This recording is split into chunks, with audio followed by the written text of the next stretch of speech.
Welcome to my YouTube channel education fly. आज हम बनाना सीखेंगे डायग्राम्स, चार्ट, ग्राफ में किस तरह बनाए जाते हैं। उससे पहले आप लोगों ने मेरे चैनल को अब तक सब्सक्राइब नहीं किया तो सब्सक्राइब कर लीजिए। चलिए स्टार्ट करते हैं। हम जो आज कवर करने वाले हैं वो है bar diagram, pie diagram, frequency histogram, frequency polygon, frequency curve, cumulative frequency, percentile cumulative frequency. इन सब के डायग्राम किस तरह बनाए जाते हैं मैं वन बाय वन करके बता देती हूँ आपको। सबसे पहले है बार डायग्राम। देखिए बार डायग्राम जो बनाया जाता है, सबसे पहले आपको पता होना चाहिए दो एक्सिस, ये एक्स और ये है वाई। हमें जो काम करना है वो एक्स और वाई पे करना है, ठीक है।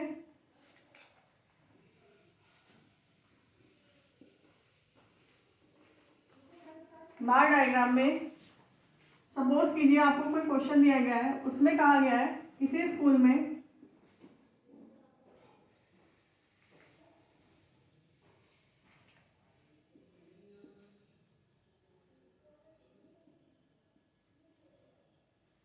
1980 ये ईयर है, इसमें 20 स्टूडेंट थे। 1990 में 50 हो गए, 2000 में 100 हो गए। इस तरह से आपको एक दिया गया है और आपसे बोला गया है कि इसका बार डायग्राम बनाइए, बार आरेख बनाइए। ये आपको क्वेश्चन दिया गया है, कुछ नहीं है, बहुत सिंपल है। आपको सबसे पहले एक वाई एक्सिस लेनी है, इसे वाई एक्स बोलेंगे, और एक एक्स एक्सिस लेनी है। यहाँ पर हमें डिसाइड करना है कि हमें ईयर कहाँ पर रखना है। हमने मान लिया कि ईयर हमारा एक्स एक्स पर रखा जाएगा, तो हम कंसीडर कर लेते हैं कि 1 centimetre equal to 10 years, and y के लिए कंसीडर करते हैं 1 centimetre equal to 20 years, sorry 20 student, ये नंबर है। अब यहाँ पे 0 से स्टार्ट करेंगे। हमने कंसीडर किया 10 ईयर्स के बराबर, तो हम 1970 से स्टार्ट करते हैं, 1980 हमारा यहाँ से यहाँ तक। उसके बाद ये हो गया हमारा 1990, उसके बाद यहाँ तक 2000। इस तरह से ले लिया। अब हमें स्टूडेंट लेने हैं। हमने कहा 1 सेंटीमीटर 20 सेंटीमीटर के बराबर है, तो यहाँ पे ले लेते हैं 20, 40। हमने 20 का डिफरेंस लिया है, और यहाँ पे 10 का डिफरेंस, 10 ईयर्स का, 60, 80, और यहाँ पे आ गया आपका 100। हमें डायग्राम बनाना है इसका। 1980 में कितने स्टूडेंट थे? 20। तो हम यहाँ पर देखेंगे 20 कहाँ पर आ रहा है, इसके सामने यहाँ पर एक पॉइंट यहाँ लगाएंगे, एक पॉइंट यहाँ पर, इस तरह से। ये 1990 में कितने स्टूडेंट थे? 50। तो हम देखेंगे हमारा 50 कहाँ बैठेगा, 40 और 60 के बीच में। तो हम यहाँ से स्केल से चेक कर लेंगे, यहाँ बैठेगा हमारा। तो इस ईयर में 50 स्टूडेंट थे। यहाँ पे है 2000 में कितने स्टूडेंट है? 100। तो हम 100 के सामने देंगे और 2000 के ऊपर चेक करेंगे। यहाँ पे एक मार्क कर लेंगे, इसे बढ़ाएंगे और ये 100 के इक्वल कर देंगे। इस तरह से बन गया ये हमारा बार डायग्राम। इस वाले क्वेश्चन के लिए डायग्राम। आई होप कि आपको ये क्लियर हो गया होगा। चलिए आगे चलते हैं। दूसरा है पाई डायग्राम। इसको वृत्त आरेख भी बोलते हैं। पाई डायग्राम को वृत्त आरेख इसलिए बोला जाता है क्योंकि ये वृत्त की फॉर्म में होता है।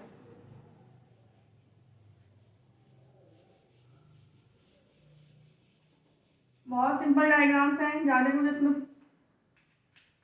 देखिए ये जो पाई डायग्राम है ये कुछ इस तरह से होता है। इसका एक मध्य बिंदु होता है, इसको बोलते हैं फोकल पॉइंट, और इसको हम कोणीय आरेख भी बोलते हैं। क्योंकि इसमें हम कोण बनाएंगे, कुछ इस तरह से बनाएंगे। ये जैसे ये 1 डिग्री बना दिया, इस तरह से कुछ बनाएंगे। क्योंकि यहाँ पर डिग्री बनी है, कोण बन रहे हैं, इसलिए इसे कोणीय आरेख बोलेंगे। एंगुलर डायग्राम भी बोला जाता है इसे।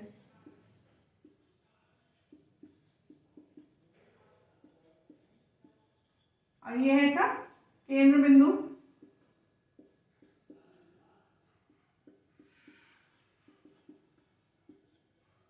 Focal point.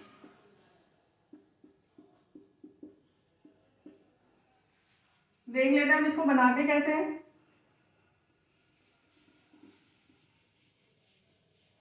क्वेश्चन कुछ इस तरह से आएगा। किसी स्कूल में 20% स्टूडेंट जो है उनकी फर्स्ट डिवीजन आई है, 20% की सेकेंड डिवीजन, 20% की third division and 40% student fail हो गए हैं। तो हमें इसके लिए पाई डायग्राम बनाना है। कैसे बनाएंगे? देखिए, किसी भी सर्किल को हम जो रिप्रेजेंट करते हैं, ये जो एक पूरा सर्किल है वो होता है 360 डिग्री के बराबर। टोटल कितने स्टूडेंट होंगे, कितने परसेंट होंगे? 100%। तो 360 किसके बराबर हो गया? 100% के। ठीक है, यानी ये पूरा एक 100% के बराबर है। हमें इसको डिवाइड करना है। अब 100% है 360 के बराबर, तो 1% कितना हो गया? 360 अपॉन 100। हमें कितने का निकालना है? फर्स्ट वाले का। फर्स्ट का हो गया, फर्स्ट कितना है? 20%। अब हमें 20% का निकालना है। तो ये कितना हो जाएगा? 360 अपॉन 100 इंटू, इसमें ये क्योंकि 1 का है तो अब हमें 20 का निकालना है, तो 20 से मल्टीप्लाई कर देंगे। ये आ गया हमारा 72।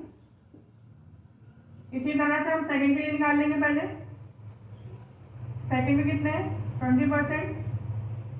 तो ये भी कितना हो जाएगा? 72। सॉरी, डिग्री आएगा यहाँ पे क्योंकि हम डिग्री में चेंज कर रहे हैं।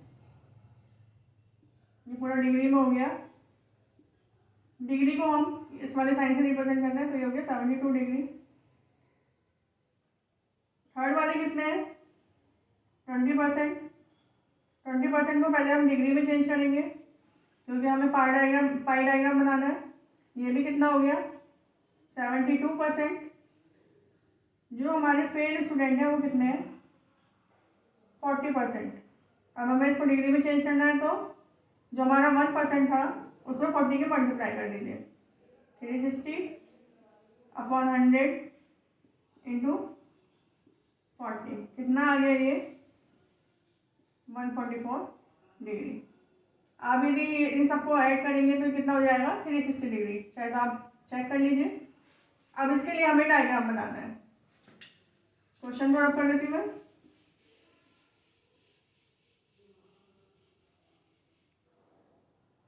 सबसे पहले एक सर्किल बना लीजिए।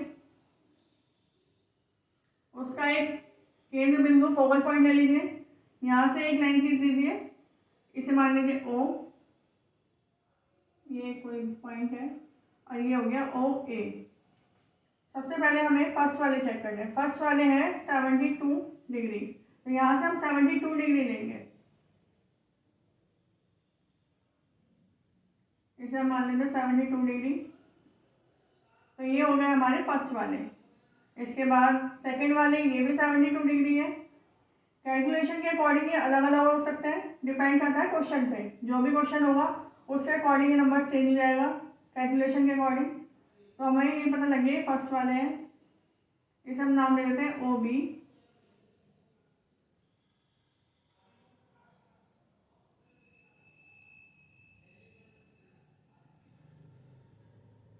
ये क्या हो गया? OC, यानी कि सेकंड वाले।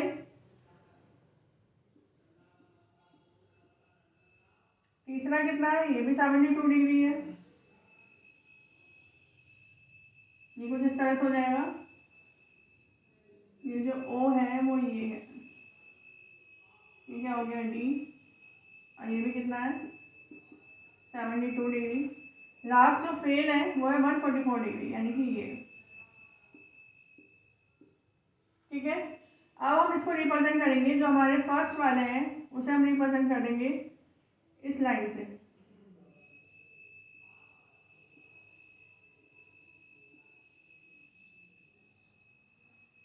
जो हमारे सेकंड वाला है उसे हम रिप्रेजेंट कर सकते हैं। अलग अलग लाइन आप खींच लीजिए ताकि आसान हो जाए रिप्रेजेंट करना।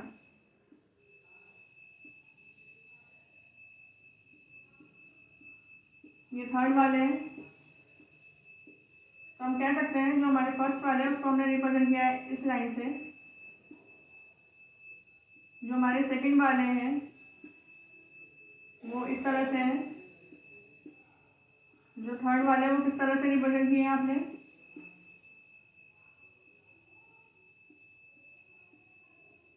और जो फेल है वो डॉट डॉट लगा लीजिए पूरे उसमें।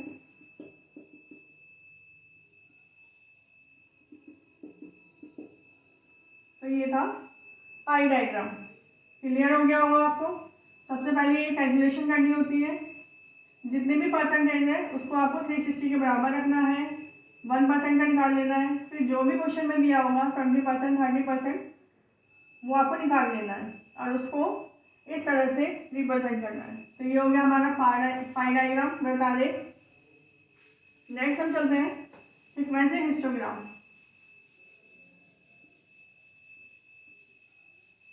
स्तंभ आकृति।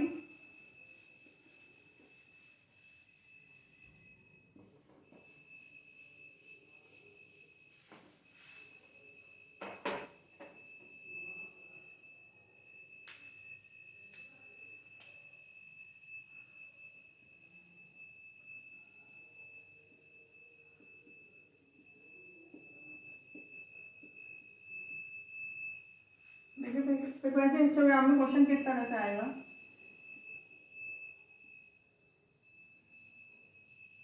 क्वेश्चन कुछ इस तरह से होगा।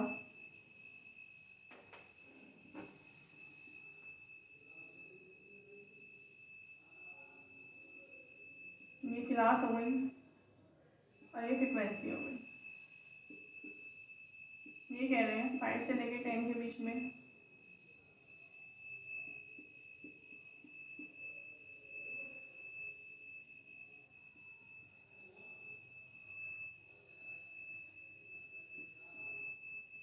इसके बीच की जो फ्रीक्वेंसी है 2।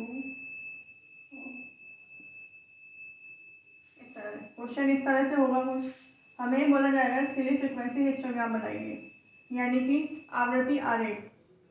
वही करना है हमें, एक y पॉइंट लेना है, एक x पॉइंट लेना है। ठीक है, यहाँ पे जो हमारी क्लास है, क्लास को हम यहाँ पर रिप्रेजेंट करेंगे। तो हम कह देंगे यहाँ पर 1 centimetre equal to 1 class and 1 centimetre equal to 1 frequency.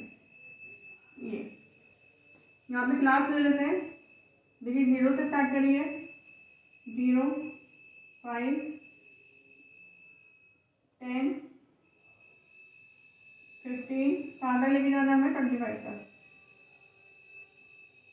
20, 25। अब यहाँ पे क्लास ले लेते हैं, फ्रिक्वेंसी क्लास हमने ले ली, फ्रिक्वेंसी ले लेते हैं।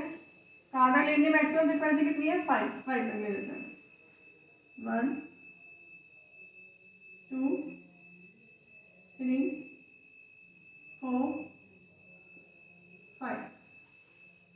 जिस तरह का क्वेश्चन होगा आपको उसी तरह से ये क्लास और फ्रिक्वेंसीज लेनी है।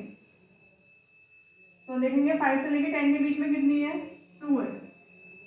तो 5 से 10 के बीच में हमें 2 तक जाना है, यानी यहाँ तक जाना है।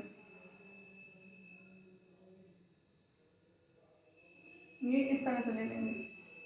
10 से 15 के बीच में कितनी है, 4।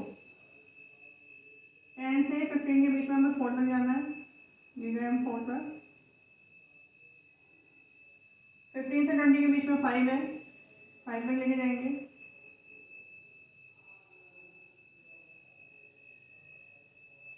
और 20 से 25 के बीच में कितनी है, 3। हम यहाँ पे 3 से कर देंगे। तो ये बन गया इसका फ्रीक्वेंसी हिस्टोग्राम। कुछ भी नहीं था, बहुत सिंपल था। नेक्स्ट देखते हैं फ्रीक्वेंसी पॉलीगन,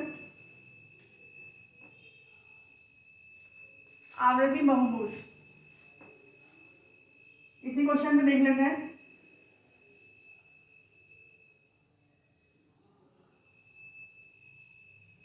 ये y एक्सिस, ये x, ये O मान लिया हमने। यहाँ पे हम फ्रिक्वेंसी को डिवाइड करेंगे, फ्रिक्वेंसी हमने बताई थी अभी। यहाँ पे हम क्लास को डिवाइड करेंगे, 1 सेंटीमीटर 1 क्लास, यानी कि 1 क्लास में कितना है 5 से 10।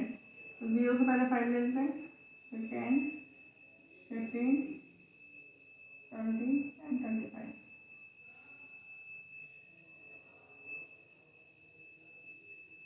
इसी तरह से मैक्सिमम फ्रिक्वेंसी कितनी है 5 तक ले लेते हैं। 1, 2, 3, 4, 5। यहाँ पे हमें कहा है 5 से 10 के बीच में कितने फ्रिक्वेंसीज हैं 2। हमें क्या बनाना है फ्रिक्वेंसी पॉलीगन। तो पॉलीगन के लिए क्या करते हैं, सबसे पहले मिड पॉइंट पे निशान लगा देते हैं। हमें 2 पे लगाना है। इन दोनों के बीच का जो मिड पॉइंट है, यानी कि यहाँ पर हम 2 पे निशान लगा लेंगे, ये रहा। नेक्स्ट है 10 से 15 के बीच में 4। 10 से 15 के बीच में हमें 4 पे निशान लगाना है, ये लगा लिया हमने 4 पे। इन दोनों के मिड में लेना है, इन दोनों के मिड में 5 लेना है। तो यहाँ पे एक 5 पे निशान लगा लेंगे। नेक्स्ट है 20 से 25 के बीच में 3, इसके मिड में और 3 के सामने, ये लग गया। इसमें हमें एक चीज़ और नोटिस करनी है कि हमें ये 25 तक नहीं लेना है, इसमें हमें एक एक्स्ट्रा लेनी है क्लास। तो यहाँ पे 20 से 25 हो गई, तो 25 से फिर 30, क्योंकि हमें एंड वहीं पे करना है एक एक्स्ट्रा क्लास में। और उसकी शुरुआत होगी एक पीछे वाली क्लास से, यानी यहाँ से। इसे हम एज्यूम कर लेंगे कि ये 0 से स्टार्ट हो रहा है, तो सिर्फ हम मिड पॉइंट में मिला देंगे, वो भी स्केल से मिलाएंगे, बिल्कुल सीधी लाइन होनी चाहिए।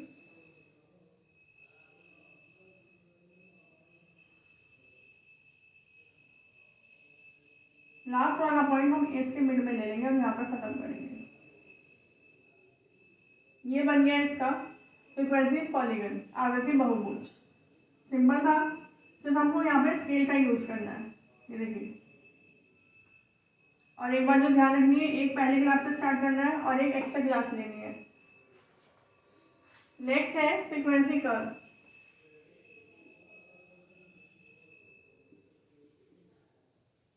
इसी क्वेश्चन पे देख लेते हैं। आप बुक से कोई भी क्वेश्चन ले लीजिए और उससे बना के देख लीजिए, तो आपको क्लियर हो जाएगा किस तरह से बनेगा। यदि फिर भी आपको कोई डाउट होता है तो आप मुझको कमेंट बॉक्स में क्वेरी करके पूछ सकते हैं। नेक्स्ट हमारा क्या है कर्व। देखिए पहला हमने लिया है पॉलीगन, तो हमने सीधी सीधी लाइन ली है। दूसरा है कर्व, आवृत्ति वक्र। तो इसमें हम क्या करेंगे, इसमें हम कर्व बनाएंगे। तो मिड पॉइंट वही है, मिड पॉइंट से स्टार्ट करेंगे। इसका मिड पॉइंट 2 है, यहाँ पे आ गया, इसके सामने ये रहा, यहाँ पे 4, 10 से 15 के बीच में 4 आएगा, 15 से 20 के बीच में 5, इसके बाद 3 है, 20 से 25 के बीच में 3, और यहाँ पे लास्ट हमने यहाँ पे एक मिड पॉइंट 0 पे ले लिया लास्ट में। इसमें हमें स्केल यूज नहीं करना है, हाथ से कर्व लेते हुए ले सकते हैं। इन दोनों में सिर्फ यही डिफरेंस है कि इसमें हम स्केल का यूज करते हैं लाइंस को कंप्लीट करने के लिए, ज्वाइन करने के लिए, और इसमें हम फ्री हैंड कुछ भी यूज कर सकते हैं। यदि ये पॉइंट इस तरह से होता कि इसमें यहाँ पर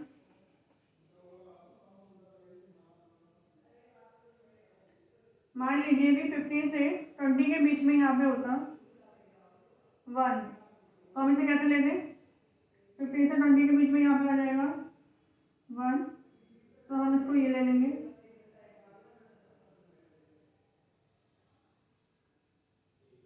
इस तरह से लेते हैं।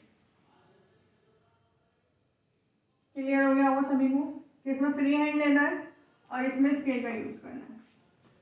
नेक्स्ट है क्यूमुलेटिव फ्रीक्वेंसी कर्व, संचयी आरेख।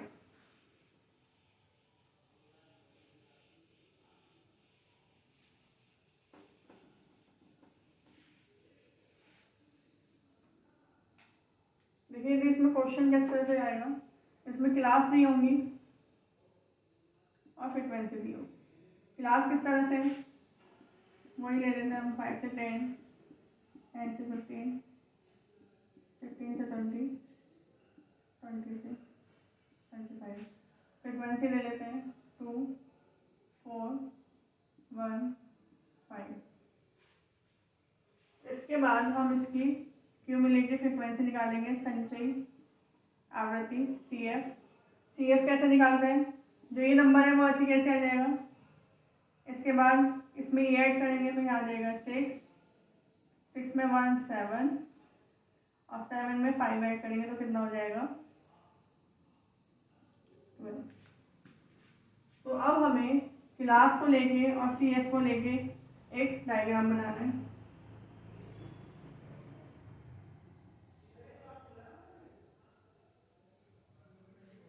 क्लास हम कहाँ पर लेंगे, क्लास यहीं पर लेंगे।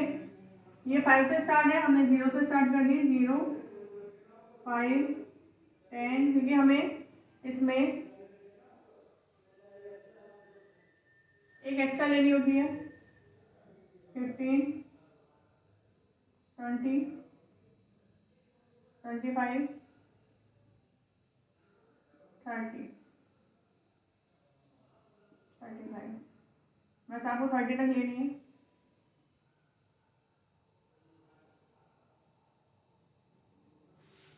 ऐसे यहाँ पर लेंगे, ये देखेंगे मैक्सिमम CF कितना है, 12 है। तो हम यहाँ पे लिख सकते हैं 1 सेंटीमीटर इक्वल टू 1 क्लास। ये हो गया हमारा x एक्सिस के लिए, और y के लिए जो हो गया 1 सेंटीमीटर इक्वल टू 2 फ्रीक्वेंसी। हम दो का डिफरेंस लेंगे 8 सेंटीमीटर पे, क्योंकि हमें 12 तक जाना है। 2, 4, 6, 8, 10, 12। स्केल हम अपनी तरफ से कुछ भी ले सकते हैं, क्वेश्चन पे डिपेंड करेगा, जैसे सही लगे आप वैसे ले सकते हैं। अब देखिए क्या कह रहा है ये, 5 से 10 के बीच में कितना है 2, तो यहाँ पे निशान लगा लीजिए, 2 है यहाँ पर। 10 से 15 के बीच में कितना है 6, 6 पर निशान लगा लीजिए। 15 से 20 के बीच में कितना है 7, ये इनके बीच में आएगा कुछ इस तरह से, ये यहाँ पे आ जाएगा। और 20 से 25 के बीच में कितना है 12, ये यहाँ पर आ जाएगा। और लास्ट में क्या आएगा, नेक्स्ट का मिड पॉइंट ले लेंगे और यहाँ से स्टार्ट करना। आप ये स्केल से मिला सकते हैं, लास्ट में आपको ये यहाँ पे खत्म करना है।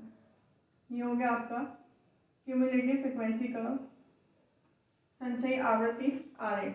सिंपल था, कुछ नहीं करना, फ्रीक्वेंसी पॉलीगन की तरह है, सिर्फ आपको CF यूज करना है, CF निकालना है उसे यूज करना है यहाँ पर। नेक्स्ट है परसेंटाइल क्यूमुलेटिव फ्रीक्वेंसी।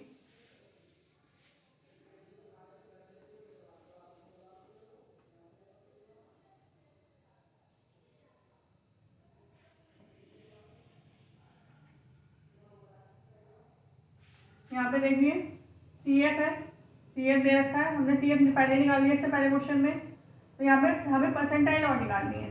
तो जैसे यदि मैं इसका परसेंटाइल निकालने चलूँ तो ये मैक्सिमम कितना है 12 इंटू 100 अपॉन जो भी इसका मैक्सिमम नंबर होगा उसको अपॉन में रखेंगे। तो ये यहाँ पे वैल्यू आ जाएगी इसकी,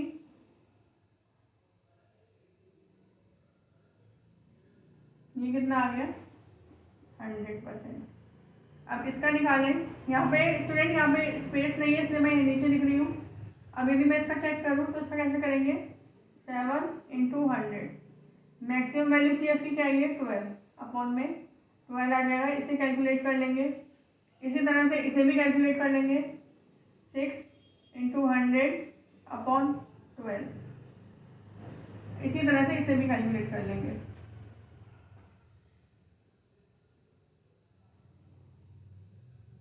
टू इंटू 100 अपॉन 12। इसकी जो भी वैल्यूज आएंगी उसे हम y पे रिप्रेजेंट करेंगे यहाँ पर, और x पे हम रिप्रेजेंट करते हैं क्लास को उसी तरह से जैसे अब तक रिप्रेजेंट करते हैं y में 0, 5, 10, 15 इस तरह से। और जो परसेंटाइल आएगी क्योंकि इसे कैलकुलेट करना पड़ेगा तो मैंने अभी कैलकुलेट करके नहीं दिखाया है। जैसे मैं इसे कैलकुलेट करूँ, ये 50 आ गया, ये 100 आ गया, ये पॉइंट्स में आएगा तो आप यहाँ पर पॉइंट्स में वैल्यू मत लीजिए, पूरी पूरी वैल्यू ले लीजिए और उसको रिप्रेजेंट कर दीजिए। आई होप कि आपको क्लियर हो गया होगा यहाँ तक। फिर भी यदि आपको कोई डाउट है तो आप मुझे कमेंट बॉक्स में कमेंट करके पूछ लीजिए। आपको वीडियो पसंद आई हो तो वीडियो को लाइक कर दीजिए, औरों के साथ भी शेयर कीजिए।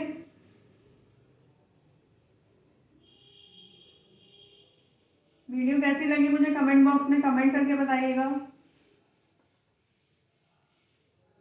Thank you friends.